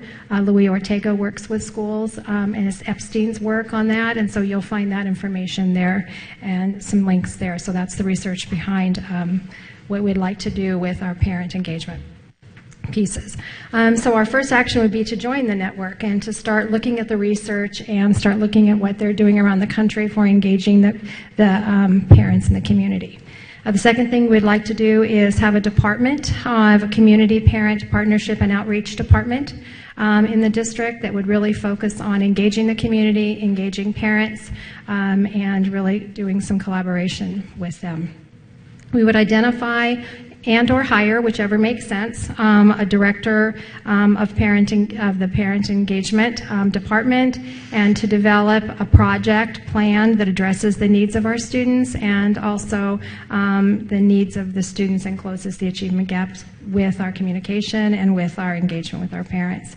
In the plan, we would include a communication plan for parents in the community, an engagement plan for parents in the community, and that plan would include being inclusive of both formal and informal structures. So lots of times we have formal structures in our schools, such as PTA, DLAC, ELAC, all of those types of things, and I think that some parents respond maybe better to informal structures. So we would be looking at those types of things. We would have some another action would be have parent leadership training to include research-based projects such as the Parent Institute for Quality Education, the Parent Engagement Institute, Pele School Smarts, Parents Academies, Latino Family Literacy Project, Dad's University, No Excuses. So those are just some things that we would have in the Parents Training Center. It would all be how we would craft the plan for parent and community engagement, and then also some opportunities for some parent education. I think we heard that through our engagement process, some ESL opportunities, some ABE, Adult Basic Education programs, computer skills, and also some skills in digital literacy, digital citizenship. Parents are craving those types of things, and then other areas of parent needs or interest. And then through that, who would govern this would be a collaborative, a community and parent partnership collaborative, and we would, like as I said before, build on the efforts of our family collaborative that we have now, our Family Learning Collaborative, and we would provide interagency support for our students and our schools, social, emotional health, housing, those types of things. I think Mrs. Ybarra talked earlier about mental health, and I think there's agencies out there that want to support our schools and have those resources that we could be reaching out to with partnerships. For instance, Borrego Community Health Foundation pays for our nurse in preschool. All we had to do was ask. So those types of things that I think there's lots of opportunities for that. I think our committee thought that. And then provide opportunities for parents in the community to be engaged in schools in non-traditional ways. As I said earlier, there's lots of things to do in schools besides just attending a meeting. And then there's lots of talk, we hear it every couple of years about community schools, and so this collaborative would really look at community schools, see what is it, does it make sense to do that? So instead of just, talking about those kinds of things, explore it, and doesn't mean we have to do it, doesn't mean we're going to do it, but just look at what that means. Researching a process of establishing some kind of foundation or a nonprofit for the purpose of supporting our USD student needs. And then what the committee would like to do is have a location for a community and parent outreach center. Doesn't mean we buy a new building, doesn't mean anything, but just identify a place where parents can go for training. They can get resources on college and career readiness. They can do so it would be an outreach center where parents could come and do that. And then support the annual parent summit like we had at Arlington High School, and then do some planning for a possible parent conference each year. So that would be what we would do in year one. So year one would be really a planning year of engaging parents. It doesn't make sense we've certainly had a positive experience with engaging our community through this process, and so I think this is an effort to keep that momentum going, and that's what our committee thought about. Year two is to implement some of the things in year that we found out in year one, what makes sense to do. If through the exploration of community schools, if somebody wants to try one or two of the strategies, that's in here. If, like we talked about earlier, it doesn't mean we have to do it, but year one is a planning year, and year two would support that planning. And then year three would be continue to apply it for a foundation to support our schools. So does anybody have any questions about our plan for parent and community engagement? Yes, Mrs. Alavi. Hi. Keeping in mind that we're answering the question of areas for needs so that all students in RUSD can be successful. And then you're talking about adult basic education classes and a community school implementation. Worries me that we're going down the road of another adult education school. And I had always thought that our focus was more on those things, communicating and working with parents in those areas where they could be helpful to their students. And if we're going down the road of adult ed, I don't think it answers our primary question of helping our students succeed. It helps adults succeed, but I'm not sure it helps our students succeed. So I want to make sure there's a clear line drawn between adult education for adult progress and student progress. I think we have a lot of parents who don't speak English, and by offering ESL class to them, they do help their kids in school. So that's the thinking behind that. And if they can't read to their kids, we know that reading to kids at a very young age, we have a lot of parents who don't have reading skills and math skills. So it would be as needed, some of those skills, if we have that. And a community school, I think community school, I'm not talking about the community school that was here with our developmentally disabled adults.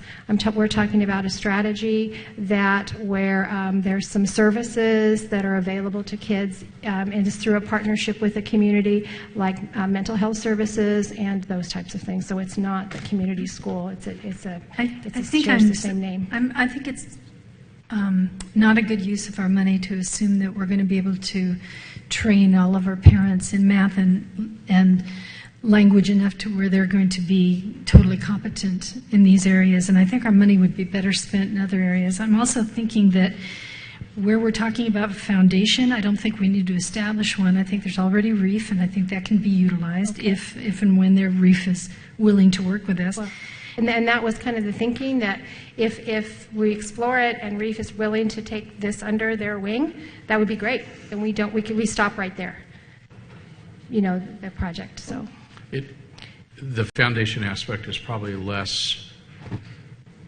money than it is qualification. Yeah. So some of these other agencies, by limits imposed upon them, can only work with A nonprofit. foundations.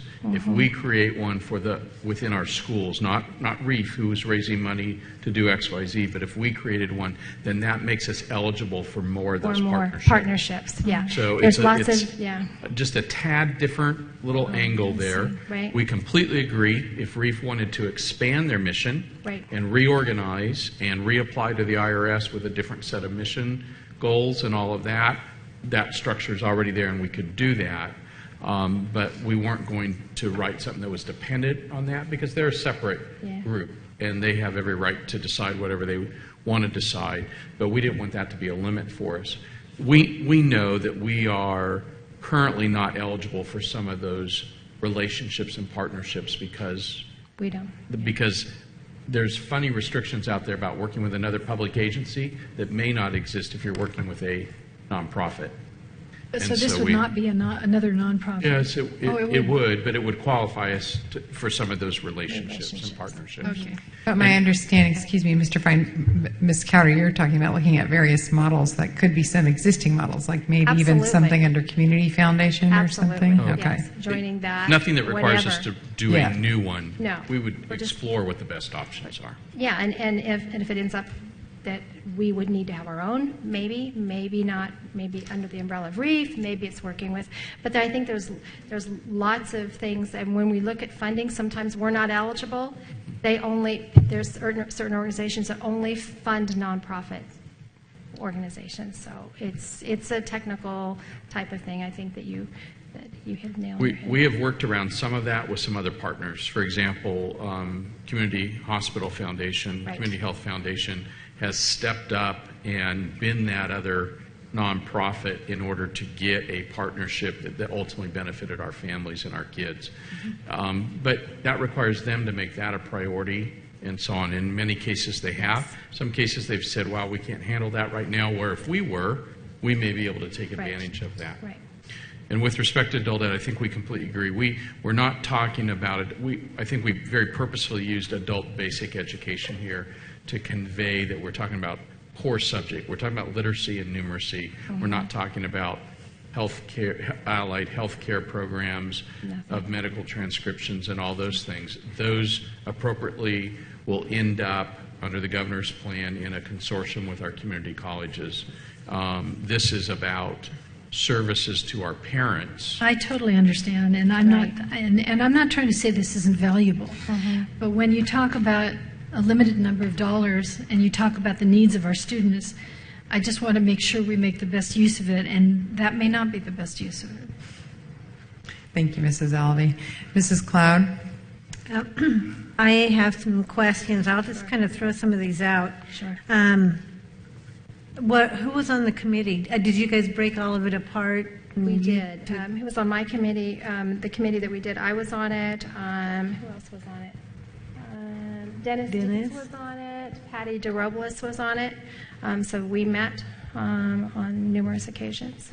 And aren't we hiring a director, coordinator, support staff for parent involvement now? Isn't that one of the... It's a supervisor job in adult ed.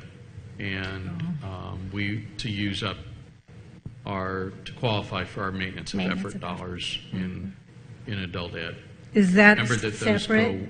that in essence goes away at some point in the future.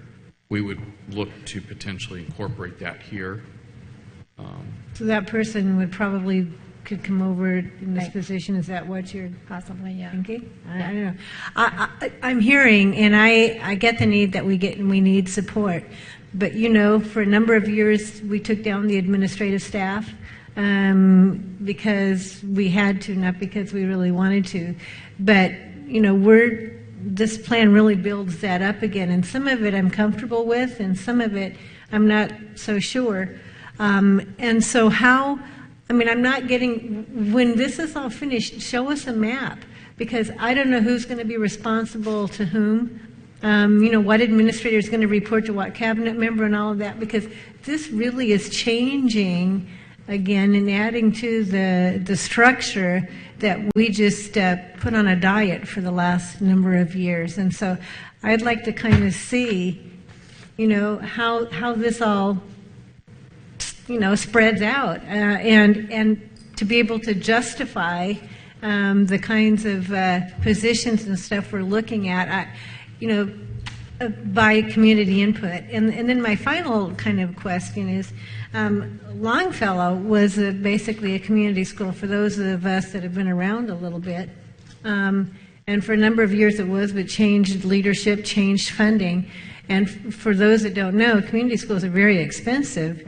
And I want to make sure, first and foremost, our goal is academic. And you could make the argument that those needs need to be met for this, but practically, a principal who then is in charge of all of that has less hours in her day for that matter, focus on the academic needs of our students. And since that is our priority, I want to make sure that remains our priority.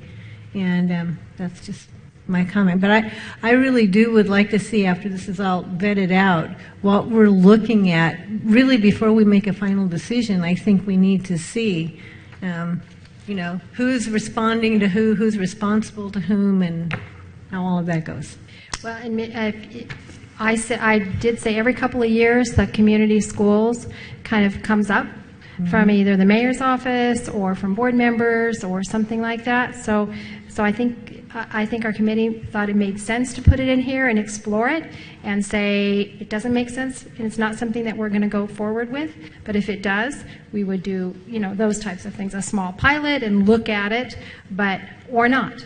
So it's kind of, I appreciate the fact that you're looking at things. I think this is the time. It's clear. This is right. I would say the academic side that I raised the question earlier in the evening, I get that. But this has given us a broader opportunity to really revamp and transform some of the things we've been doing. And I think that is helpful. So thank you. Thank you, Mrs. Kladd. Mr. Lee? Just to echo some of the comments, there's some additional, in regards to the community school, I love the idea of a community school.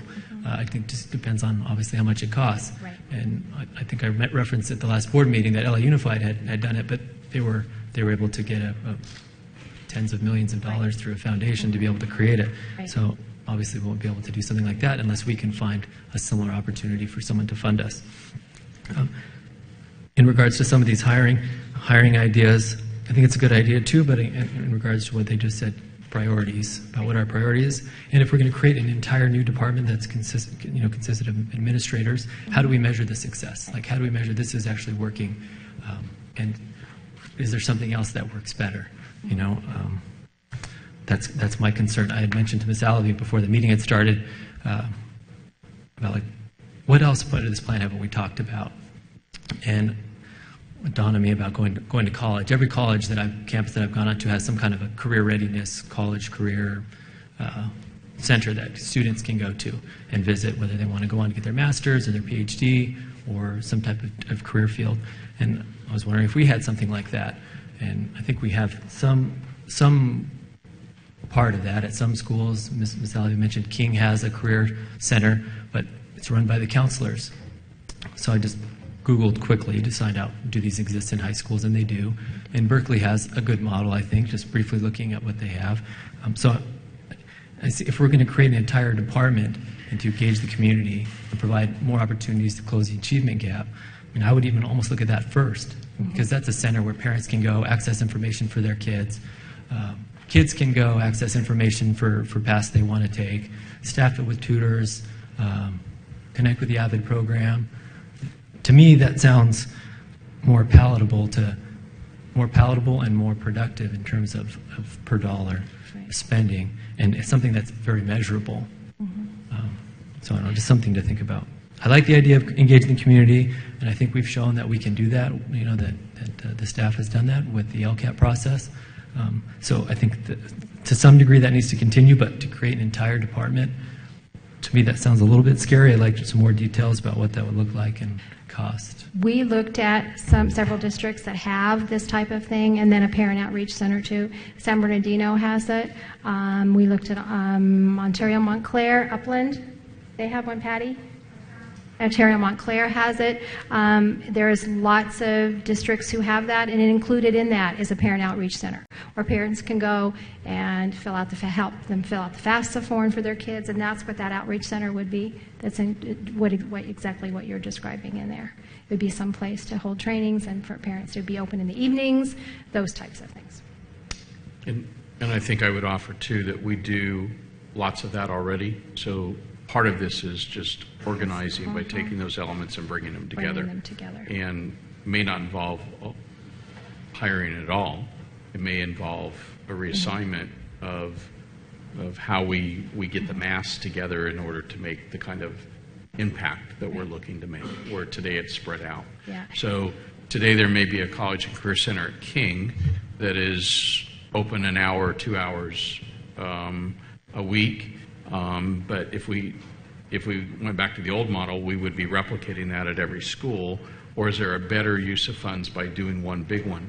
Right. Years ago, when we talked about creating the centralized registration center, we actually talked about half of it being intake, registration process, and half of it being support for kids ready to go out, about a centralized college and career type of center that was open extended hours and so on. Mm-hmm. And so we obviously never got to that second half, but the concept is somewhat the same. So I think when we're thinking about this, we're thinking more of some reorganization more than we are really going out and hiring and a bunch of people. Yeah, if you notice on here, it says either identify and or hire.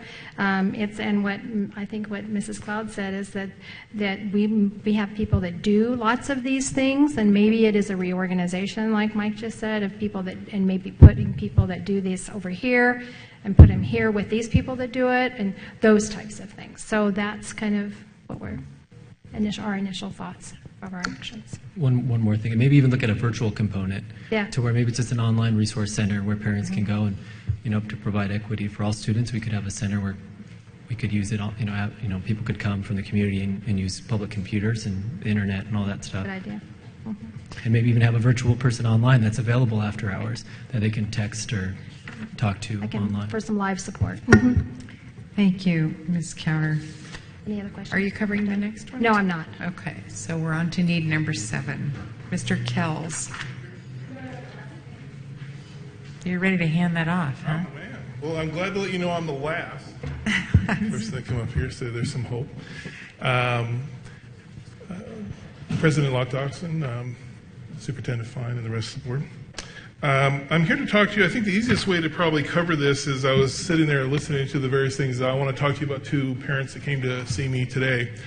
I had, unfortunately, both of them ran away from school last week, and one of them ran away for several days from the home. And the parents came in this morning to talk to me about that. And so we're trying to plan a way for them to get us back associated with school and figure out what was going on. And basically all the issues we talked about today somewhat relate to their life and what's going on with them.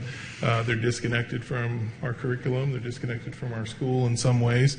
And that's developed over a number of years for a lot of different reasons. The mom is working shift work at convalescent homes, and she has 6 children. And coming in, she didn't go to work today in order to make that happen. And her question is, how can we help her? And we get put in this situation a lot, and we want to have good answers for them. And I don't think any one of these things necessarily translates into changing a kid's life, but if you look at the whole picture of what people have been talking to you about today, if I have a little more flexibility in my core program and I can get something that's a little more personalized for the kids so they are getting more out of it, if we're looking at all the little parts that we've described, I think we end up with a different child over a number of years, and that we don't have as many that aren't as connected to what is going on. Specifically today, they needed some counseling, not just for academics, but they needed some counseling as to how to figure out their services in life and how to get the kids to the various places. And when a kid says no, what do you do? And we were able to discuss with the parent, come up with a plan so they could come to school the next day, and we'll do the best we can. They immediately got to see by our counselor, but our counselor, that was 3 hours of her day today talking with both of the parents. So there's a lot of need as far as what has to take place out there. And one of the things that came up and related to what I'm talking about is increasing opportunities for all students to be engaged and involved in extracurricular activities and athletics, is both students expressed to me that they were very interested when they went to North to be in some kind of sports. So one of the things we were able to talk about, which was that tomorrow I'm going to get them to be able to talk to some people at North about that and try to get them connected as to what was happening. And so every kid has a different way that they're interested in being able, and the more opportunities we can provide for that, the better off we are. In this particular area, there's a lot of discussion about different parts of athletics. I'll talk.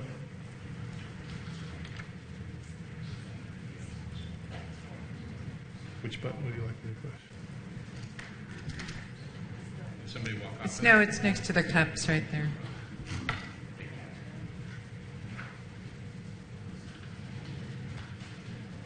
Get some professional development for Mr. Kells if you can.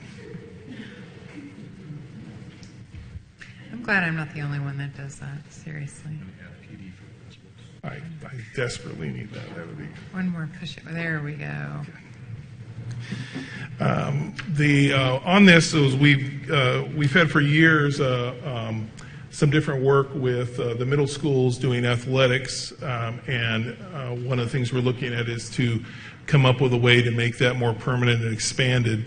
And one of the examples in here on the plan of action is to come up with a middle school athletics program that involves a more comprehensive looking at uniforms and a schedule of events that's expanded and more or less guaranteed, because year to year it's kind of who can get together and make things work. So that is also a way for the kids to be attached to the school and start looking at a high school and think about what they could do when they get there. Currently we're doing a number of activities, but we'd like to make sure that they're doing the best they can and that they connect well with the athletics in the high schools.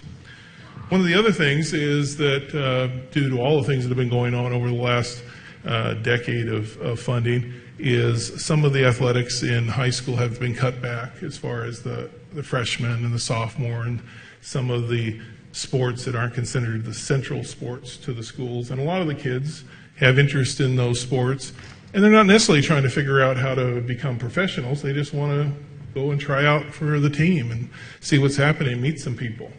And the funding in this would allow a lot of those sports to be able to return and provide that connection at the site.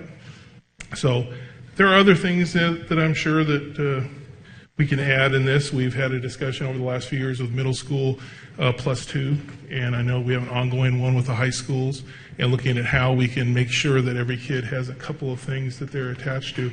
But we have to make sure that that variety of experience is there, and that's what this part of the plan would hopefully do, is provide that. Is that it? We have a couple questions for you. Mrs. Allaby? Well, I'm particularly in favor of School Plus 2, and obviously this goal is directly related to School Plus 2, and getting the middle schools and the ninth graders more involved is something we've been bemoaning for several years now, so I'm all for it, except that I noticed that you didn't have any VAPA help, which is something that was mentioned on numerous occasions by the community, and I just wondered if you'd had occasion to talk about more of the VAPA programs, the music and the theater and so forth.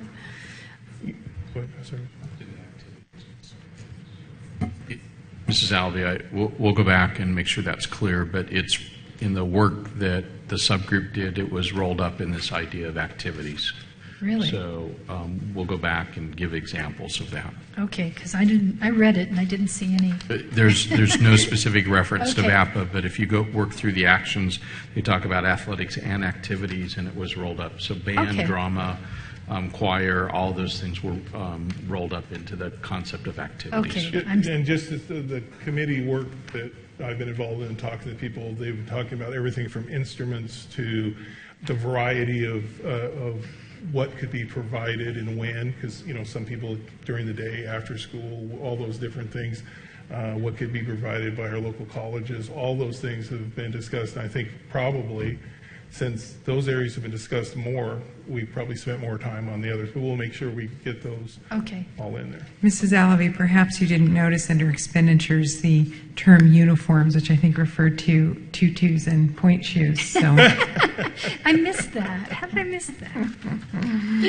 that? we trust you will put that back in there. So we're somewhere in there with those needs. Anything else, Ms. Alavi? No, Okay. thank you. Mrs. Cloud. Wait, Mr. Oh, Kells, Mr. come back. Kells, calling Mr. Kells.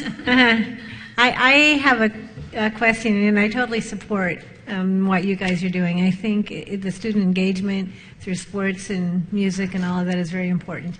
But how are we going to work this out? I know that the high school's programs are woefully underfunded already with sports and uniforms and all the things they need to do. How can we bring in middle schools without compromising those programs? Because I could see a high school principal say, hey, we need that money. No, but it's... Well, over the last few years, because of some of the changes that have been going on, we've gotten a lot more support connection from the high schools because they directly want to get kids ready to be able to funnel into their programs and to see them happening. So we're getting a lot of support from them in kind that we don't have to replace. That is, their coaches are coming over and coaching some of our teams, and they're supplying for us, that's the hardest thing to do, is provide someone that's going to be there all the time with the correct knowledge and be able to, the kids believe in what's happening. And for instance, in soccer, I know we have a lot of community members and club team people that are very interested in doing it. So that provides a core of people for us to be able to build the rest of the programs for. And at this point, we're not talking about, we're not planning on building any stadiums at the middle schools or doing any of that. So the thing we're looking for is a consistent funding source so that we know, okay, this year we're doing this, next year we're doing that, and so we can involve all the people that are. So even like with T-shirts and... Yeah, our uniforms are not fancy in any way. It's like the band uniforms, huh?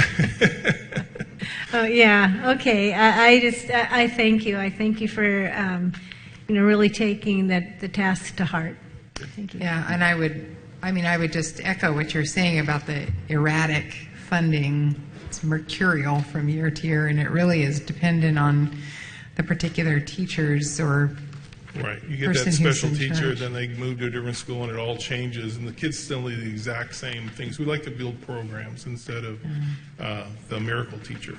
For one who was, yeah, well, I was just going to say, for one who was working car washes and bringing donuts we like for less things. time spent on that and more time with the kids. I think that would be yeah. So one of the things this goal entails, actually directly related to the middle school, has been a conversation about switching the seasons so that we don't do basketball at the middle school at the same time we do basketball at the high school, but we change seasons because that opens up opportunity of space and talent with respect to coaching.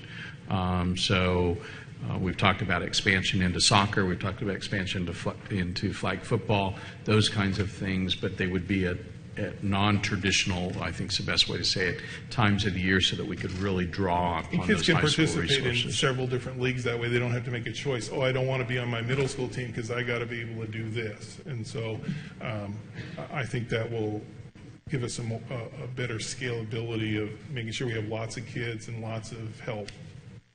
And the other aspect of this, specifically, Mrs. Cloud, to your question, this wasn't a middle school versus a high school. This was a very connected conversation about how do we ultimately build our high school program, and we know we need to do that by filling in the gaps that Mr. Kells talked about at freshman and sophomore, but then take it back to 7th grade, and we start building that pipeline. And so if you look at the actions, and I realize the goal tonight wasn't get into detail, but you'll see that we're stepping these up. We are, for example, adding 12 stipends per school, high school next year, but if you jump to year 2, it adds 13 more, and then in the 3rd year it adds 13 more again. All of that's to get that stipend level up, and that's specifically directly related. Well, hold on before I get the directly related. If you continue down, it is includes this idea about incremental increases in funding to support uniforms and equipment. So it's not doing it all at once. We can't solve the problem all at once, but we can incrementally do it each year. And that specifically gets to the board goal with respect to this idea of replacing the idea of fees or the burden on booster groups. And so our idea here, and we've got some finessing here with this one to do to really convey this idea, but the idea is to build a base program, very similar to the instructional goal. Build a base program that everybody has. And then if you want to have, and that base program, I'm going to pull this just purely out of the air, includes 3 basketball tournaments per school that we fund, the officials and the fees to enter into tournaments. If you want to have 6 at your school, then that's where your boosters come in to raise the 3 to 6. But we collectively define the base program as, in that one example, 3 tournaments, and we would fund that. And that's why it speaks to, one of the actions speaks specifically to that. But it is to ultimately incrementally increase this over time to get it back to where it needs to be. Thank you. And we appreciate your wisdom, Mr. Kells, and your brevity. So that brings us to the end of the needs, Mr. Fine. Are we now, do you have any statements wrapping up on next steps? And then we can move on to the next agenda item. Sorry, I was running down here, so change the slide. Geez, Coleman, get the microphone down where it belongs to the rest of us. So just as the wrap-up, first is to make sure that you're all comfortable with the input you've given us. Are we on the right track, not on the right track? We clearly have a lot more work to do. We've got a great start in our mind, but are we headed in the right direction or not headed in the right direction is critical that we hear tonight, so that over the next basically 10 days we can come back and fill in all of these and bring you a much more comprehensive look on the 5th of May. And so that's an important step that tonight's about. And then, as you know, just very briefly, right away on the 6th of May, we begin that community review process. And that takes us from the 6th of May through the 28th of May in preparation then for a public hearing right here on the 2nd of June. And that actually then would conclude any public input on the plan itself. That public hearing would meant to be the last public input that we would receive, make any adjustments that you guide us at that point on, and bring you a completed plan on the 17th of June. But what is clearly important is, are we, you have some sense that we're on the right track, or we've completely blown this. I think, taken some pretty good notes on your comments and some things we've got to go back and clean up, and certainly we know we've got expansion to do. Mr. Lee? So as the drafts get further developed, should we expect to see more detail? So, for instance, like additional sites for DLI, or what STEM is going to look like? How many teachers are we going to hire to reduce class size? I know we mentioned an arts magnet. What school would that be at? What would it cost if we were to do that? And then also specificity in terms of some of those additional supplemental grants we get. Like, what specifically are we going to do to ensure that foster youth are getting additional support to be successful? And I see it briefly mentioned in here, but it's usually in regards to, we're going to create this department, and that's going to provide more resources to them, or we're going to hire more assistant principals, and that'll, provide more in one-on-one. I just would like to see something more specific again as the plans get developed, so we can honestly say, this is what we're doing to help a foster kid to be successful. This is what we're doing to help a kid from poverty be successful. This is what we were doing before, this is what we're doing now, and this is how we think it's going to help them. Okay. So the simple answer is yes, you will start to see that. You will not see the detail with regard to where would a DLI be expanded or not expanded, because the goal is to explore that.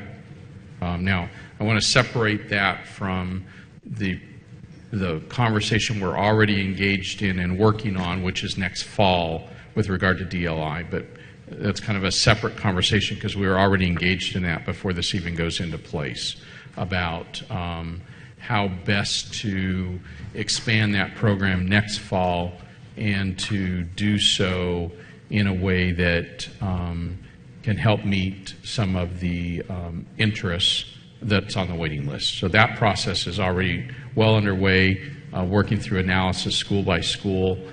We've completed the analysis at 2 schools, and we're just going through basically the alphabet of schools at this point to continue to explore that. So I want to separate that from the longer-term view of how do we expand choice programs.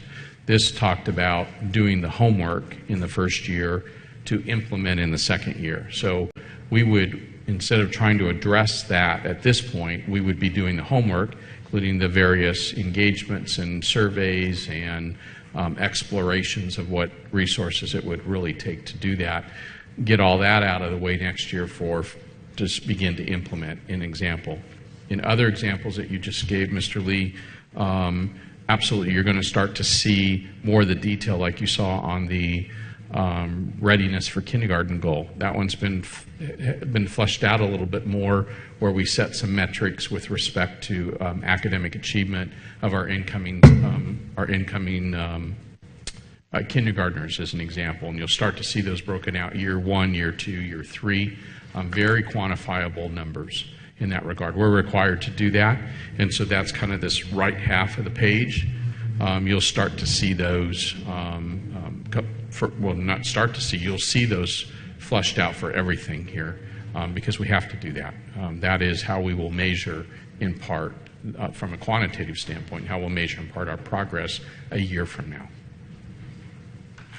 In dollars as well, because I know that's a high interest to everybody. We've got a good start on that. We've got quite a bit more work to do as some of the details are fleshed out. So, for example, if we set a quantitative goal of increasing a particular metric by 10%, that will tell us the level of detail of investment we have to make to get that. That's a different investment than if we were setting the goal at 5%. And so those have to be kind of flushed out and ironed out a little bit before we can actually figure out, does that involve 4 teachers or does that involve 10 teachers in order to achieve that growth that we would set here. So we're working on all of those pieces, and if we're on the right track, we'll continue and get those all completely fleshed out, and that is what you'll see next, is the document being complete. Okay, we have a couple more questions. Mrs. Alavi? I know that you were working with a graph and you were trying to fit things in the little boxes, but there were too many acronyms and shortenings of sentences in this. And I just hope that when we get to the point where we're taking it to the community and to their community groups, that we do not use those acronyms and that we try to use much more friendly, I apologize to everyone in the room, non-teacherese kind of talk. So just so that the community doesn't get totally bogged up in some of this language. Thank you, Mrs. Alavi. Mrs. Cloud? Just a quick question. On the June 2nd public hearing, we're just hearing what the public says. Is there a time that we take a final action on these items on this plan then? June 17th. June 17th is 2 weeks later. Final, 2 weeks. Okay. And that will be at a regular board meeting Yes. then. So, and the public hearing will be part of a regular board meeting as well. All right. Thank you. Okay. And remember, in the May, under the law, the